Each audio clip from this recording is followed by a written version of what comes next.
আসসালামু আলাইকুম। আসসালামু আলাইকুম রহমতুল্লাহি বারাকাতু। প্রিয় এইচএসসি 2026-27, আজকে আমরা তোমাদের জন্য হাজির হয়েছি সুন্দর একটি ক্লাস নিয়ে।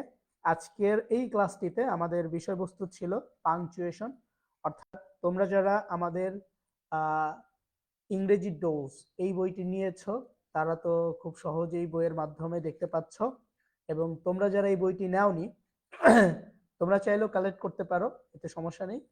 এখন আমরা যে ব্যাপারটা বলতে চাচ্ছি সেটা হচ্ছে যে তোমাদের পাংচুয়েশন মাস্ট তোমাদের পরীক্ষা আসবে, এবং এই পাংচুয়েশনে যাতে তুমি অনেক ভালো রেজাল্ট করতে পারো এবং পাংচুয়েশন থেকে যদি কোনো কোশ্চেন আসে এবং এতে যাতে তোমার কোনো মিস না হয়, এই জন্য আমরা কি করেছি, আমরা সুন্দরভাবে তোমাদের জন্য আজকে এই পাংচুয়েশনের ওপর সুন্দর একটা ক্লাস নিয়ে এসেছি। এবং তোমরা এই ক্লাসে আশা করছি যদি সবাই অ্যাটেন্ড করো, এবং তাহলে তোমাদের পাংচুয়েশন থেকে যেই প্রশ্ন আসুক না কেন তোমরা কিন্তু খুব সহজেই বুঝতে পারবা। ঠিক আছে, তোমরা সহজেই কি করতে পারবা, সহজেই সব সমাধান হয়ে যাবে। ঠিক আছে, তো তোমাদের যাদের কাছে বই আছে, যারা বইটা অলরেডি নিয়েছো তারা বইটা খুলতে পারো, এবং তোমরা যারা বইটা নাও নাই তারা হচ্ছে এই ভিডিও অর্থাৎ এই যে ক্লাসটা হচ্ছে আমাদের এখন, এই ক্লাসের মধ্যে তোমরা অ্যাটেনশন দাও।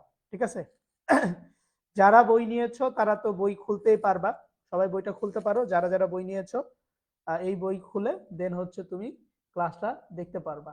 সো এই বইয়ের হচ্ছে পেজ নাম্বার হচ্ছে তোমার 92, অর্থাৎ তোমরা যারা বইটা নিয়েছো তোমরা পেজের 92 নাম্বার পেজে দেখো, সবাই বইটা নিয়ে 92 নাম্বার পেজে যাও। এবং আমি তোমাদের জন্য যা যা বলবো সবগুলো বিষয় যা বলা হবে এখন, এই সবগুলো বিষয় কি করতে হবে, তোমার মাস্ট বি জানতে হবে। আমি যা যা বলবো সব, আমি দেখতে পাচ্ছি সোহান ইসলাম সালাম দিয়েছে, ওয়ালাইকুম আসসালাম।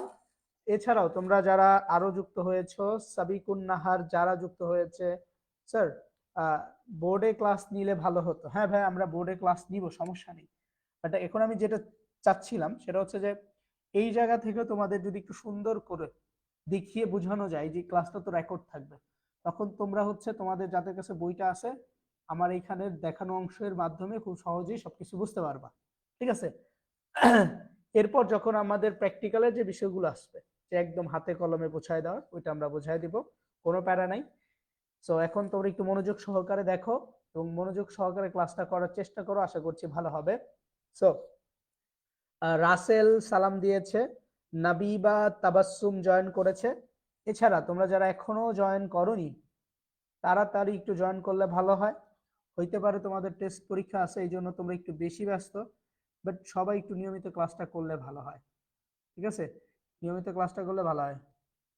তাহলে আমরা কি ক্লাসটা শুরু করতে পারি? সবাই কি বলো?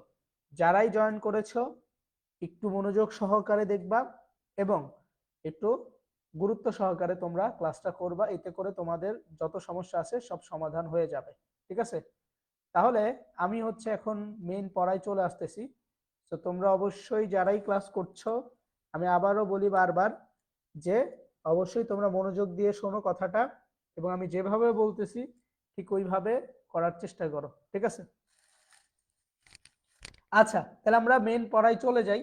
তো আমাদের যে মেইন পড়ার যে বিষয়টা ভাইয়া, সেটা হচ্ছে যে প্রথম আমরা যদি পাংচুয়েশন করতে চাই, আমাদের কিন্তু পাংচুয়েশন থেকে ভালো পরিমাণ একটা নম্বর আসে, আসে কিনা? পাংচুয়েশন থেকে আমাদের ভালো একটা নম্বর আসে পরীক্ষায়, এবং এই পাংচুয়েশনটাকে সবাই ধরে যেটা একটা খুবই সহজ একটা টপিক, এবং আমরা খুব সহজেই হচ্ছে এটার উপর একটা ভালো নাম্বার পাবো। এটা আমরা সবাই মোটামুটি ধারণা করি বা সবাই হচ্ছে সিদ্ধান্ত নিয়ে নেই যে পাংচুয়েশন মানে হচ্ছে পড়ার প্রয়োজন নেই। পাংচুয়েশন মানে কি, পড়ার প্রয়োজন নেই, এটা আমরা সবাই ভাবি। বাট এটা কিন্তু তুমি একটু খেয়াল করবে, এটা তোমার যত পরীক্ষা হয়েছে, তুমি এখন অব্দি স্কুলে ছিলা, তারপরে যে কলেজে উঠতেছো, হ্যাঁ, সব জায়গায় তোমার এই পাংচুয়েশনটা থাকেই। কেন থাকে? কারণ এই পাংচুয়েশনটা যদি তোমার সঠিক না হয় তাহলে তো কোনো সেন্টেন্সই সঠিক হচ্ছে না তোমার। তো এই জন্য পাংচুয়েশনটা কি হচ্ছে, তোমার জানা প্রয়োজন হচ্ছে। সো এই পাংচুয়েশনের প্রথম যে টপিক, আমাদের প্রথম যে টেকনিক, সেটা হচ্ছে টেকনিক নাম্বার 1। এবং এই টেকনিকের মাধ্যমে আমরা যেই জিনিসটা তোমাদেরকে আজকে শেখাবো, আমরা তো একটা শিখবো না, পুরোটাই শিখবো। সেখানে আমরা হচ্ছে একটা টেকনিক, সেটা হচ্ছে N N N AI technique. ঠিক আছে, অর্থাৎ তোমরা যদি সহজভাবে মনে রাখো, ট্রিপল এন এআই টেকনিক। কি টেকনিক ভাইয়া বলো তো? ট্রিপল এন এআই টেকনিক, এটা হচ্ছে আমাদের 1 নাম্বার টেকনিক। তাহলে আমরা এখন যেই টেকনিকটা শিখছি সেই টেকনিকটার নামটা হচ্ছে ট্রিপল এন এআই টেকনিক। কি টেকনিক সবাই বলো তো? Triple N AI technique. দেখো এখানে আমরা প্রথমে 3টা এন দেখতে পাচ্ছি এবং একটা এ দেখতে পাচ্ছি, অর্থাৎ এই বিষয়গুলোর ক্ষেত্রে তোমাকে অবশ্যই লক্ষ্য রাখতে হবে। সেটা কি? সেটা হচ্ছে যে যখন তুমি 3 জায়গায়, অর্থাৎ তোমার 3 জায়গায় হচ্ছে অক্ষরগুলোকে ক্যাপিটালাইজেশন করতে হয়, মানে বড় হাতের অক্ষর বানাতে হয়, সেই বড় হাতের অক্ষরগুলো তুমি কোন জায়গায় বানাবা? যেমন এখানে প্রথমে যে জিনিসটা আছে সেটা হচ্ছে নাউন। প্রথম এন মানে হচ্ছে নাউন, দ্বিতীয় এন মানে হচ্ছে নেম, তৃতীয় এন মানে হচ্ছে নেশন। অর্থাৎ আমরা যদি কোনো সেন্টেন্সে প্রথমে নাউন দেখতে পাই, অথবা কোনো সেন্টেন্সের বা কোনো বাক্যের প্রথমে আমরা কোনো নাউন শব্দ দেখতে পাই, তাহলে আমাদের সেখানে অবশ্যই বড় হাতের অক্ষর বসাতে হবে। আমি যদি সুন্দর করে বোঝাই তাহলে তোমরা খুব সহজভাবে বুঝতে পারবা। সেটা কি? সেটা হচ্ছে যে কোনো সেন্টেন্সের মধ্যে যদি আমরা প্রথমে নাউন দেখতে পাই, অর্থাৎ একটা বাক্য শুরু হয়েছে এবং সেই বাক্যের প্রথম ওয়ার্ডটাই নাউন, প্রথম ওয়ার্ডটাই কি? নাউন। যেমন রানা, যেমন কি ভাইয়া? Rana, Rana is a good boy, Rana একজন ভালো ছেলে, ঠিক আছে কিনা? রানা অবশ্যই ভালো ছেলে। এখানে রানা হচ্ছে একটা নাউন। রানা কি ভাইয়া? একটা নাউন। এই যে রানা একটা নাউন আছে, সো এই জন্য আমাদেরকে অবশ্যই প্রথম অক্ষরটা ক্যাপিটালাইজেশনে দিতে হবে, মানে বড় হাতের অক্ষর ব্যবহার করতে হবে। বুঝছো? এতটুকু বুঝছো কে কে? এতটুকু বুঝতে পেরেছো কে কে? তাহলে আমরা বুঝতে পারছি যে কোন সেন্টেন্সের শুরুতে বা প্রথম যে অক্ষরটা আছে সেটা সবসময় নাউন হইলে ক্যাপিটালাইজেশন করতে হয়, মানে বড় হাতের অক্ষর ব্যবহার করতে হয়। এখানে আমরা দেখতে পাচ্ছি রানার আর যেটা আছে সেটা বড় হাতের অক্ষর ব্যবহার করা হয়েছে, তাই না? এরপর আমাদের 2 নাম্বার হচ্ছে নাম, ঠিক আছে? অথবা কোনো মানুষের নাম হইতে পারে, সেটা কোনো স্থানের নাম হইতে পারে, কোনো বারের নাম হইতে পারে, অর্থাৎ কোনো কিছুর যদি নাম থাকে সেই ক্ষেত্রে সেটা সবসময় বড় হাতের অক্ষর দিতে হয়, সেটা প্রথমে থাকুক অথবা লাস্টে থাকুক অথবা যেখানেই থাকুক। বুঝতে পেরেছো? তাহলে আমরা কি বুঝতে পারছি 2 নাম্বারের ক্ষেত্রে? যে যদি কোনো নাম থাকে সেই নামের প্রথম অক্ষরটা হচ্ছে বড় হাতের দিতে হয়। এই যে যেমন রহিম, বড় হাতের অক্ষর ব্যবহার করা হয়েছে।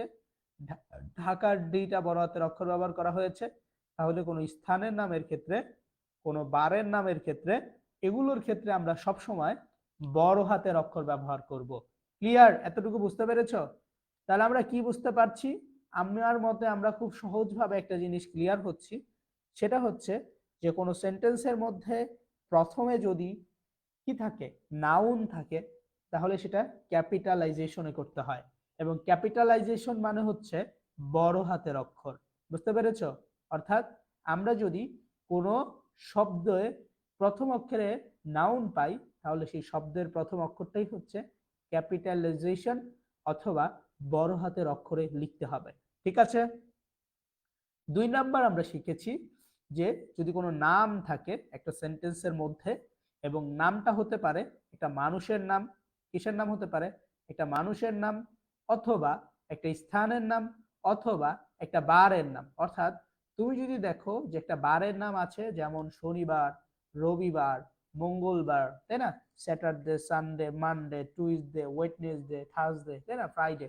সো এই যে বারের নামগুলো যে আছে, ঠিক আছে, ডেইজ, এই ডে গুলোর যে নাম আছে, সো এই ডে গুলোর নামের প্রথম অক্ষর আমাদেরকে অবশ্যই বড় হাতের দিয়েই লিখতে হবে।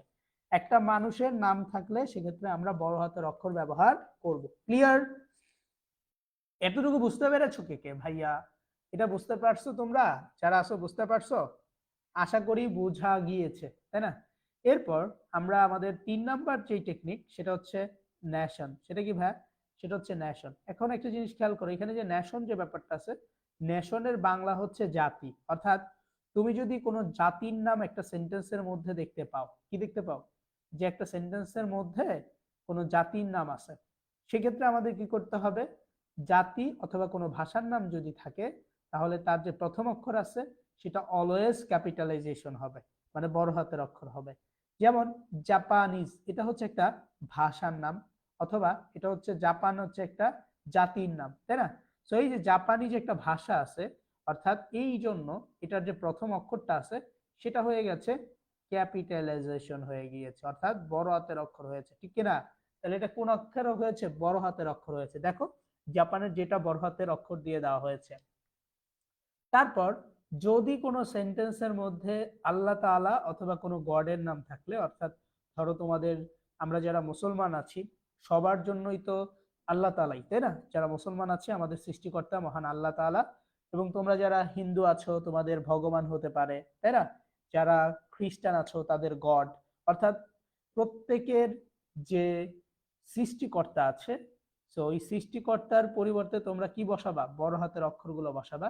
সো আমাদের হচ্ছে মহান রব্বুল আলামিন, মানে মহান রব্বুল আলামিন আল্লাহ তাআলা, ঠিক আছে? অর্থাৎ আমাদের সৃষ্টি করেছেন আমাদের রব মহান আল্লাহ রব্বুল আলামিন, ঠিক আছে? তোমরা যারা হিন্দু আছো তোমাদের হয়তো তোমাদের ভগবান সৃষ্টি করেছে, তাই না? বাট আমাদের সবাইকেই আল্লাহ তাআলাই সৃষ্টি করেছে, এটা হচ্ছে প্রকৃত বিষয়।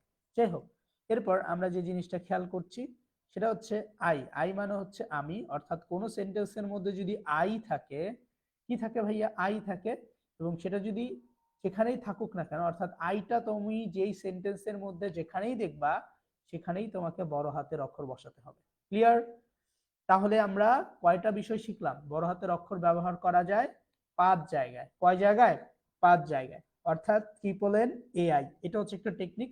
অর্থাৎ আমরা যদি খুব সহজভাবে মনে রাখতে চাই তাহলে আমরা খুব সহজভাবেই মনে রাখতে পারি। সেটা হচ্ছে কোনো একটা সেন্টেন্সে আমরা বড় হাতের অক্ষর তখনই বসাবো যখন আমরা দেখতে পারবো যে এই সেন্টেন্সটার মধ্যে ট্রিপল এন এআই আছে। এখন আপনার প্রশ্ন হতে পারে যে ভাইয়া ট্রিপল এন এআই বিষয়টা কি? আমি খুব সহজভাবে বুঝাই দিচ্ছি।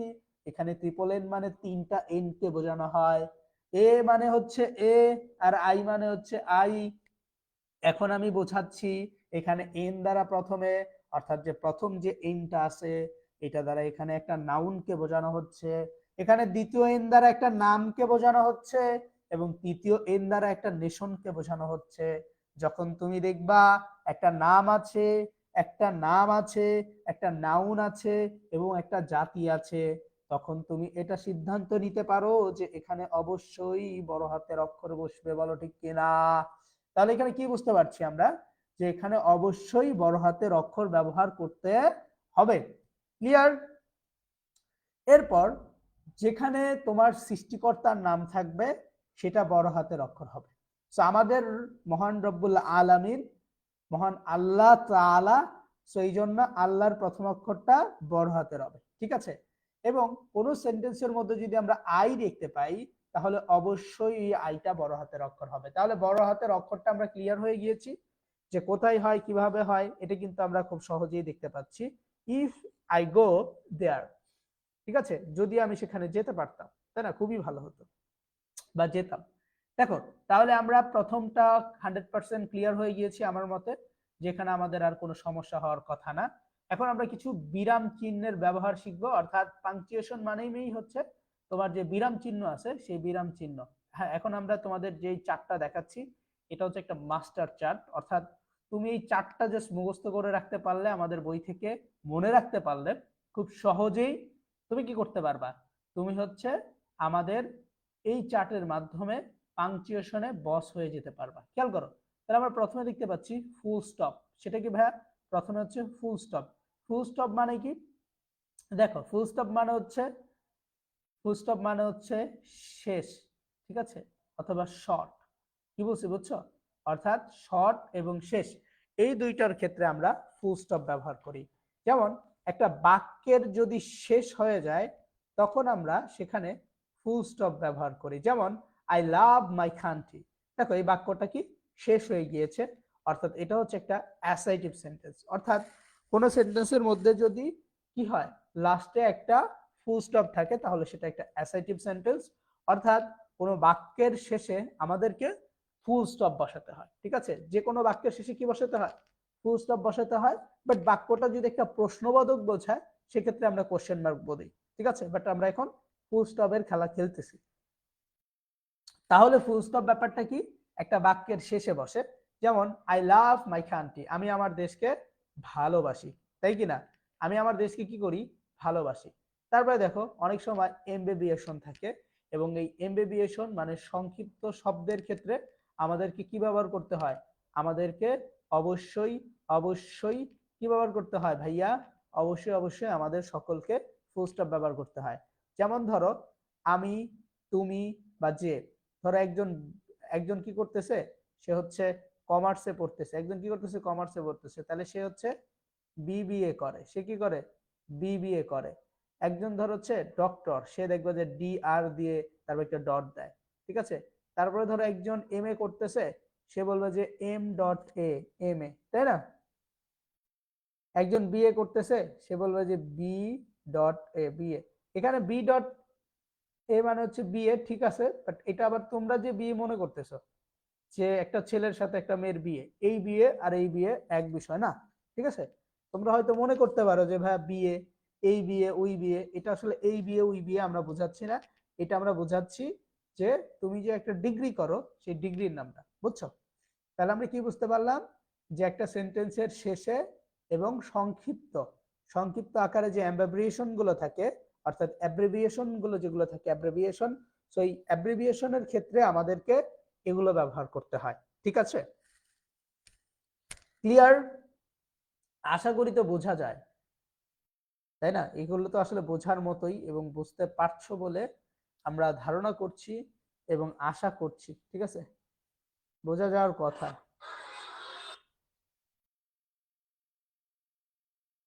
ঠিক আছে, তাহলে আমাদের এই জিনিসগুলো ভাই মাস্ট বি মনে রাখা প্রয়োজন। তুমি কি বলো? অবশ্যই মনে রাখা প্রয়োজন। যদি এগুলো আমরা মনে রাখতে না পারি, তাহলে কিন্তু আমাদের জন্য অনেক কষ্টকর। ঠিক আছে, তাহলে আমরা এটা কি বুঝতে পারছি? আমরা হচ্ছে ফুল স্টপের ব্যবহারটা বুঝতে পারলাম। এখন আমরা কমার ব্যবহারটা শিখবো, যে আসলে কমা এই জিনিসটা কখন কোথায় ব্যবহার করা হয়। দেখো, একটা কমা ব্যবহার করার ক্ষেত্রে আমাদের এই যে, হ্যাঁ, এই টেকনিকটা আমরা ব্যবহার করতে পারি। এই টেকনিকটা যখন আমরা ব্যবহার করব, যে লাস্ট পিসি ডিআই, ঠিক আছে? টেকনিকটা হচ্ছে লাস্ট পিসি ডিআই। লাস্ট পিসি ডিআই মানে হচ্ছে কমা বসার জায়গা, অর্থাৎ কমা কোথায় বসবে এটা মনে রাখার একটা টেকনিক হচ্ছে লাস্ট পিসি ডিআই, অর্থাৎ লাস্ট পিসি ডিআইও বলতে পারি আমরা। দেখো এই যে লাস্ট পিসি ডিআই, এখানে প্রথমে আছে এল। এই এল দ্বারা হচ্ছে আমাদের এই যে লিস্ট, যে ব্যাপারটা আছে, এই এল দ্বারা হচ্ছে লিস্টকে বোঝাচ্ছে, ঠিক আছে? এল দ্বারা লিস্ট মানে হচ্ছে তালিকা। অর্থাৎ আমরা যদি কোনো তালিকা করি, যেমন কলম, ঠিক আছে, পেন্সিল, এবং কোনো বইয়ের তালিকা যদি আমরা করি, সেক্ষেত্রে আমাদের প্রত্যেকটা ইন্ডিভিজুয়াল যে আইটেমগুলো আছে, প্রত্যেকটাই আলাদা আলাদা করে লিখতে হচ্ছে, ঠিক না? যখন আমরা প্রত্যেকটা আইটেম এরকম আলাদা আলাদা করে লিখব, তখন এই জিনিসটাকেই বলা হচ্ছে যে একটা কমা ব্যবহার করার জায়গা, ঠিক আছে? এই বিষয়টাকে বলা হচ্ছে একটা লিস্ট, ঠিক আছে? অথবা বাংলায় আমরা বলি সেটা হচ্ছে একটা তালিকা। এরপর অ্যাপ্রোপ্রিয়েশন, তাই না?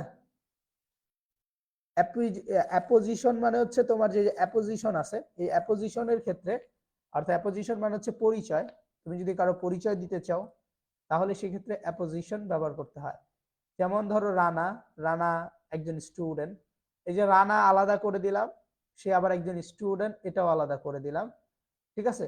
এই ক্ষেত্রে আমরা কি ব্যবহার করছি? কমা ব্যবহার করছি। ক্লিয়ার? তারপর দেখো, একজন যদি কোনো কথা বলে, 3 নাম্বার যে টেকনিকটা, স্পিচ। স্পিচ মানে উক্তি। কেউ যদি কোনো বক্তব্য দেয়, সে বক্তব্যের আগে বা পরে আমরা অবশ্যই কমা ব্যবহার করি। যেমন হি সেইড, সে বলে, এই যে এটার পরে আমরা কি ব্যবহার করতেছি? কমা। আই অ্যাম ইল, সে বলল, সে বলেছিল যে আমি অসুস্থ, ঠিক আছে? এটা হচ্ছে আমরা বুঝতে পেরেছি আমাদের 3 নাম্বার টেকনিক দ্বারা। এখন আমাদের যে 4 নাম্বার যেটা, সেটা হচ্ছে ফ্রেশের শুরুতে, অর্থাৎ ফ্রেশের শুরুতে হচ্ছে কি হয়? কমা বসে। একটা ফ্রেশ দেখো শুরু হচ্ছে, এই ফ্রেশের শুরুতে হচ্ছে কি বসতেছে? কমা, ঠিক আছে? যেমন এই যে আফটার লাঞ্চ উই স্লিপড, তাই না? আমরা লাঞ্চ করার পরেই ঘুমাইছিলাম, তাই না?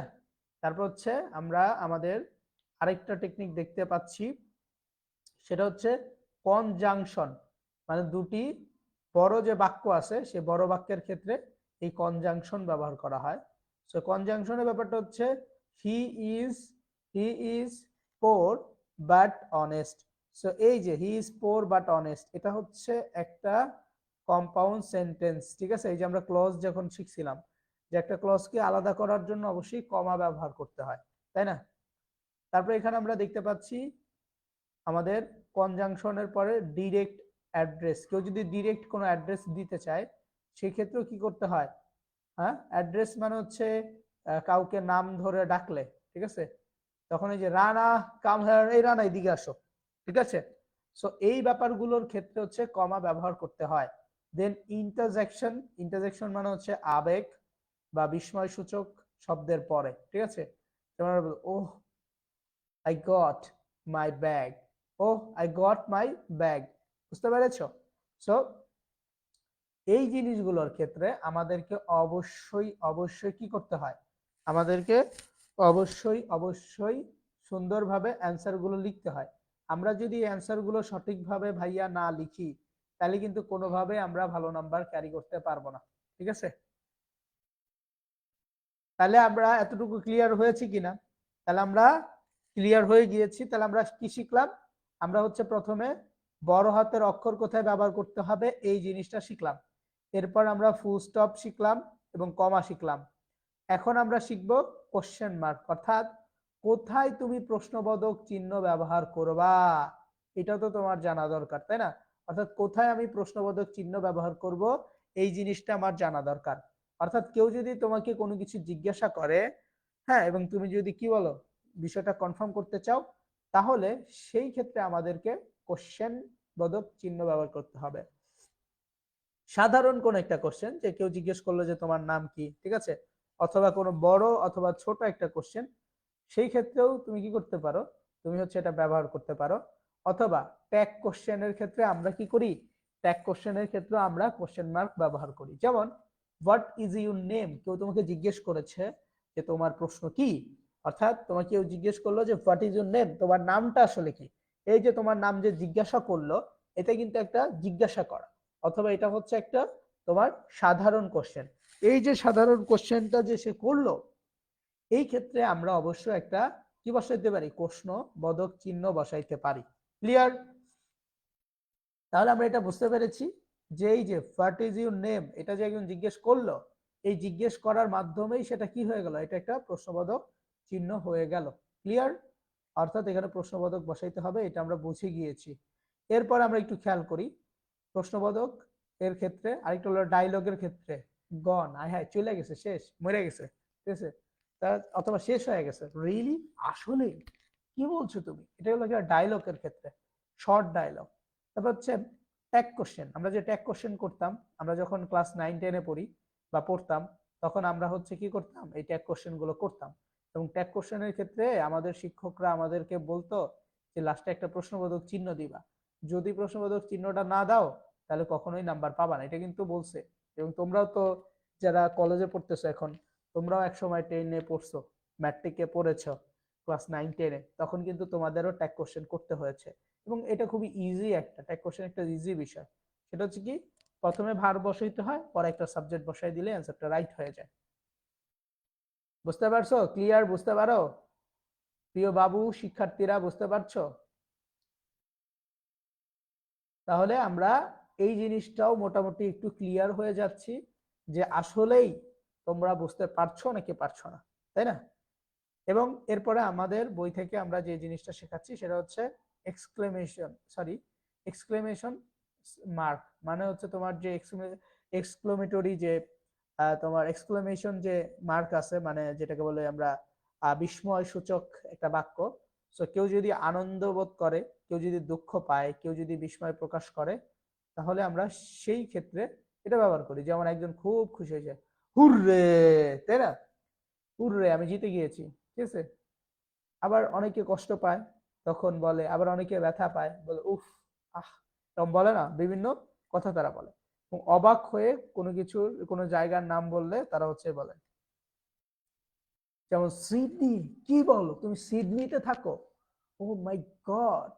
অনেকে আমাদের কাছ থেকে অনেকে আসো না, তোমরা যারা কক্সবাজার থাকো অনেকে আছো তোমরা যারা টেকনাফ থাকো, অনেকে আছো তোমরা যারা হচ্ছে বাংলাদেশের বিভিন্ন বড় বড় যে সমুদ্রগুলো আছে, বাংলাদেশের যে বড় সমুদ্র বঙ্গোপসাগরের ভিতরে থাকো, অনেকে আছো না পতেঙ্গা নদীর পাশে থাকো, অনেকে পতেঙ্গা নদী না তো ওটা তো সমুদ্র সৈকত। সব ওই যে তোমরা যারা এরকম থাকো, ঠিক আছে, তোমাদের ওই জায়গায় থাকার বিষয়টা নিয়ে আমরা খুবই অবাক হয়ে যাই। যারা রাঙামাটি থাকে, যারা খাগড়াছড়ি থাকে, যারা বান্দরবান থাকে, এত উঁচু উঁচু পাহাড়, সেই উঁচু উঁচু পাহাড় দিয়ে যখন গাড়িগুলো উপরের দিকে যায়, তখন কি পরিমাণ ভয়ানক জিনিসটা তুমি কল্পনা করতে পারবা না, ঠিক আছে। তখন যখন দেখবা যে গাড়িটা মানে তোমার উপরের দিকে উঠতেছে, এরকম ঢাল বেয়ে বেয়ে উপরের দিকে উঠতেছে, তখন কিন্তু তুমি একটু ভয়ে কেঁদে দিবা। আই হাই হাই, এখনই মনে হবে যে গাড়িটা মনে হয় উল্টায় পড়ে যাবে। আর গাড়িটা যদি একবার ব্রেক করে, তাহলে 100% গাড়িটা কি হবে, নিচে চলে আসবে, এবং নিচে চলে আসলে তোমার পৃথিবী ওখানেই সমাপ্ত হয়ে যাবে। বুঝছো? বুঝছো? তাহলে আমরা বুঝতে পারছি এক্সক্লেমেশন যে মার্ক আছে, সেটা আমরা যখন ওয়াও বলি অথবা শক, মানে কোনো কিছু দেখে যদি অবাক হয়ে যায়, যখন আমরা আবার উপরে উঠে যেতে পারি বান্দরবানের, যখন আমরা চোখটা খুলি, চারোদিকে পাহাড় সুন্দর সবুজ, মানে এই জিনিসটা যখন আমরা দেখি, তখন আমাদের ভেতরে যে কি পরিমাণ একটা আনন্দ কাজ করে, আসলে সেটা চিন্তা করার বাইরে। যে ওইখানে গেছে সেই জানে, তাই না? তারপর আবার ছবি তুললা, সেই খুশি, তাই না? তারপর অ্যাপোস্ট্রোপেস, এটা কোথায় ব্যবহার করা হয় এই জিনিসটাও জানা দরকার। অ্যাপোস্ট্রোপেস হচ্ছে কোনো প্রসেসের ক্ষেত্রে ব্যবহার করা হয়, অথবা কোনো শর্টেন কোনো বিষয়ের ক্ষেত্রে ব্যবহার করা হয়। অর্থাৎ মালিকানা বোঝানোর ক্ষেত্রে সেইখানে আমরা অ্যাপোস্ট্রোপেস ব্যবহার করি। যেমন তুমি বলতে পারো যে আমার কলম, আমার বাবা, আমার মা। আবার আমরা অনেকে বলি না, যারা পোলারা আছে, বলে যে আমার বউ। কার বউ? এটা হচ্ছে আমার বউ, এটা হচ্ছে আমার শালী, এরকম আমরা অনেকে বলি না?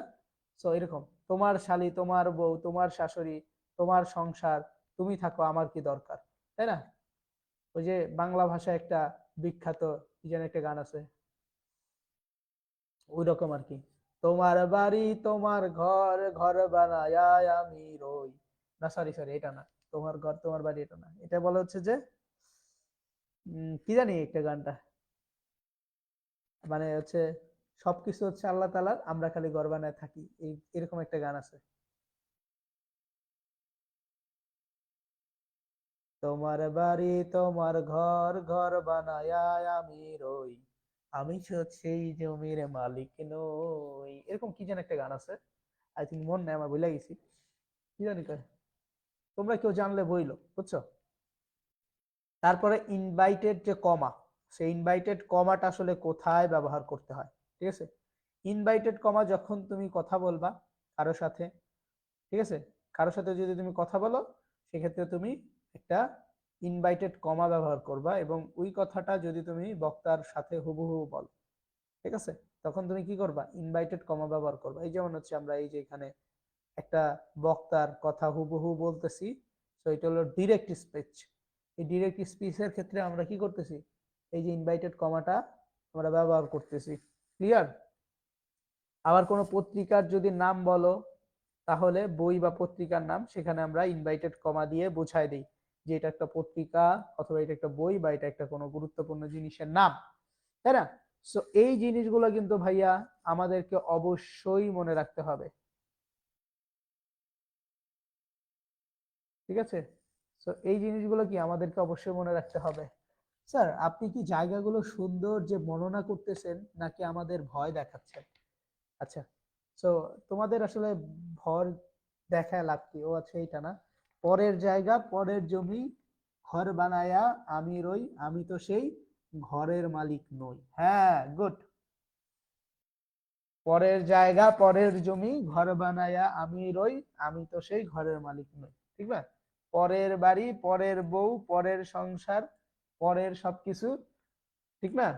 আশেপাশে আমি রই, আমি তো তাদের কেউ নই, এরকম আর কি, বুঝছো? ঠিক তেমনি তোমরা বলবা যে স্যারের বই, স্যারের লেখা, স্যারের পড়া, স্যারের সাথে রয়, আমরা তো স্যারের কেউ নই, এরকম আর কি, তাই না? এ সবকিছুই স্যারের, স্যারের বই, স্যারের লেখা, স্যারের পড়া, সবকিছুই স্যারের, আমরা তো আর সেই বইয়ের লোক নই। স্যারের লেখা স্যারের পড়া স্যারের সাথেই স্যারের রয়, আমি তো সেই স্যারের লোক নই। স্যার যেমনে মন চায় সেমনে পড়ায়, আমি তো তা পড়বো না, আমি তো সেই স্যারের লোক নই। ঠিক কিনা? এরকম বলো না তোমরা? তাহলে এখানে কোলন আসলো, তাই না? এই কোলনটা আসলে আমরা কখন কিভাবে ব্যবহার করতে পারি? দেখো, যখন একজন স্পিকার বা এবং কোনো লিস্ট, এই ক্ষেত্রে দেখো নাটকের একটা সংলাপ হয়, যেমন বলে যে, ধরো আমরা যে ডায়লগ মানে একজন কথা বলে, সেই কথা বলার পরেই হচ্ছে আমরা কোলন ব্যবহার করি। যেমন আমরা যখন ডায়লগ লিখতে চাই তখন কিন্তু অবশ্যই আমরা একটা কোলন চিহ্ন ব্যবহার করি, করি কিনা? তুমি দেখবে যে ডায়লগের ক্ষেত্রে তুমি তোমার নাম লেখা এরকম দুইটা ফোঁটা দাও, এটারই বলে কোলন। ঠিক আছে, এটারে কি বলে? কোলন বলে। তুমি যে ফোঁটা দিচ্ছ এই ফোঁটাগুলারে বলে কোলন। ঠিক আছে, এই যে কোলন বলতেছে। ক্লিয়ার? তাহলে এই জিনিসটা কিন্তু তোমার জানা ছিল না, এখন জেনে ফেললা। দেন তুমি যদি কোনো কিছুর উদাহরণ দাও সেই ক্ষেত্রে সেটা কি হয়? সেটা হচ্ছে একটা কোলন চিহ্নের মাধ্যমে তুমি দিয়ে দাও। যেমন টু টাইপস, দুই প্রকার, এরকম বলো না, যে অ্যাক্টিভ অ্যান্ড প্যাসিভ, এরকম আর কি। ঠিক আছে, সো কোলন ব্যাপারটা হচ্ছে যে যখন আমরা ডায়লগ বলি বা কেউ ডায়লগ লিখতে চাও তখন কিন্তু অবশ্যই কোলন চিহ্ন আমরা ব্যবহার করি, তাই না? বাট আজকে আমরা জেনে গেলাম যে ওইখানে কেন ব্যবহার করতে হয়, তাই না? এই জিনিসটাও কিন্তু গুরুত্বপূর্ণ। দেন সেমিকোলন কোথায় ব্যবহার করতে হবে, যে আমরা সেমিকোলনটা কোথায় ব্যবহার করব? দেখো, যখন একটা হাফ স্টপ থাকবে তখন আমরা কি করব? সেমিকোলন ব্যবহার করব। অর্থাৎ কমা দিয়ে সোজা, কমা দিয়ে জোড়া না লাগলে বা দুটি স্বাধীন ভাব পাশাপাশি থাকলে, ঠিক আছে, তখন আমরা কি করব? তখন আমরা হচ্ছে সেমিকোলন ব্যবহার করব। আর সেমিকোলনের ব্যাপারটা হচ্ছে যে উপরে একটা ফোঁটা থাকে আর নিচে একটা কমা থাকে, সো এই জিনিসটাকে বলা হয় সেমিকোলন। বুঝছো? সেমিকোলন ব্যাপারটা ক্লিয়ার হইছো? এটাই হচ্ছে একটা সেমিকোলন। ঠিক আছে, তাহলে আমাদের এই জিনিসটা মাস্ট বি ঠিক রাখতে হবে এবং বুঝতে হবে।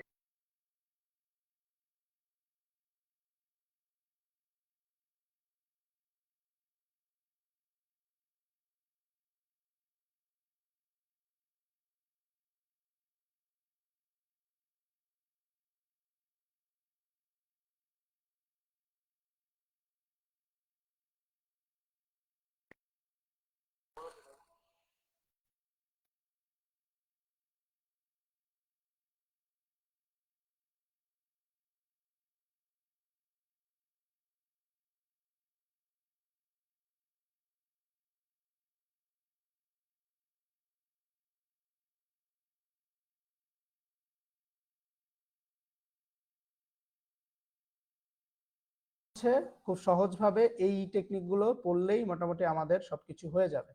তো তোমাদের কাজ হচ্ছে যে এই জিনিসগুলো সব পড়ে ফেলা। সো আজকে আমরা তাহলে এই পর্যন্তই রাখি।